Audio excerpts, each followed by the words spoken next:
Shah Abdul Latif university Shikarpur campus में business administration ऐं commerce departments तरफ़ां शागिर्दनि में तालीमी सुजागी ऐं तफ़रीह फराहम करण लाइ फेस्टिवल मुनक़द कयो वियो। प्रो वाइस चांसलर डॉक्टर लुत्फ़ुल्लाह मंगी, प्रोफेसर प्रकाश लाल ऐं प्रोफेसर ज़ुल्फ़कार राजपर तरफ़ां करायल फेस्टिवल में शाह अब्दुल लतीफ़ यूनिवर्सिटी शिकारपुर कैंपस जे शागिर्दनि ऐं शागिर्दियाणियुनि समेत शिकारपुर जे ॿियनि तालीमी इदारनि मां शागिर्दनि तोड़े शागिर्दियाणियुनि वॾे अंग में शिरकत कई। फेस्टिवल में अदबी, मज़हबी ऐं कोर्स जे किताबनि ऐं खाधे पीते जा स्टॉल पिण लगाया विया, जॾहिं त रांदियुनि जा मुक़ाबला पिण कराया विया। फेस्टिवल में शरीक शागिर्दनि ऐं शागिर्दियाणियुनि जो चवणो हो त न्यू जनरेशन लाइ जीअं त माना जेके इंटर जा असां आफ्टर शिकारपुर जा आहिनि उहे हिते ई माना इंटर थियनि ऐं पंहिंजो फ्यूचर ठाहिनि। कहिड़ी अपॉर्चुनिटी ॾिनी त असां शिकारपुर जहिड़े शहर में इहो फेस्टिवल असां ऑर्गेनाइज़ कयो आहे।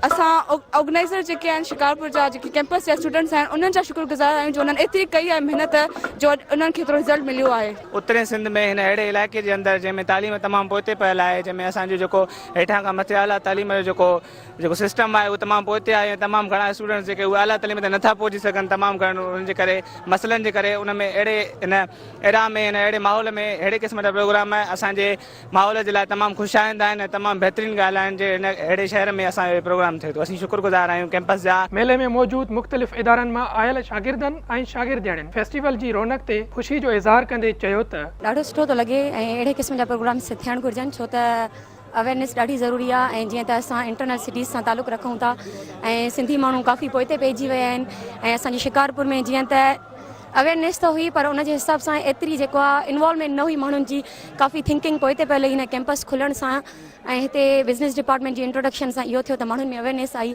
ऐं जीअं त गर्ल्स ऐं बॉइज़ जी इन्वॉल्वमेंट ॾाढी आहे। को एजुकेशन जेको आहे थियण सां इहो आहे त माण्हुनि में हिकिड़ो कॉन्फिडेंस पैदा थिए थो। इन जे करे अहिड़े क़िस्म जा जेके प्रोग्राम्स थियणु घुरिजनि। ॾाढो सुठो हिते डेकोरेट वग़ैरह कयो अथऊं, स्पीचिस वग़ैरह थियूं, ॾाढो असांखे मज़ो आयो।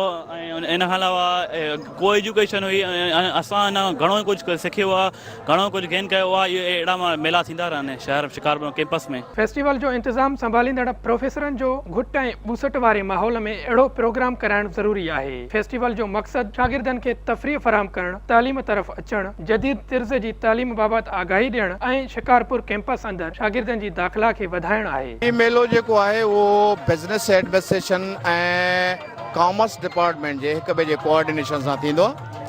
असुलु हिननि जो जेको आहे अकॉर्डिंग टू सिलेबस बि आहे ताकी मार्केटिंग ऐं बिज़नेस कीअं कजे उन हवाले सां ई सॼो हर साल उन्हनि खे मौक़ो ॾींदा आहियूं। मौसम जे हिसाब सां बि उनखे को शेड्यूल कंफर्म न हूंदो आहे त हिन डेट ते सेलिब्रेट करिणो आहे।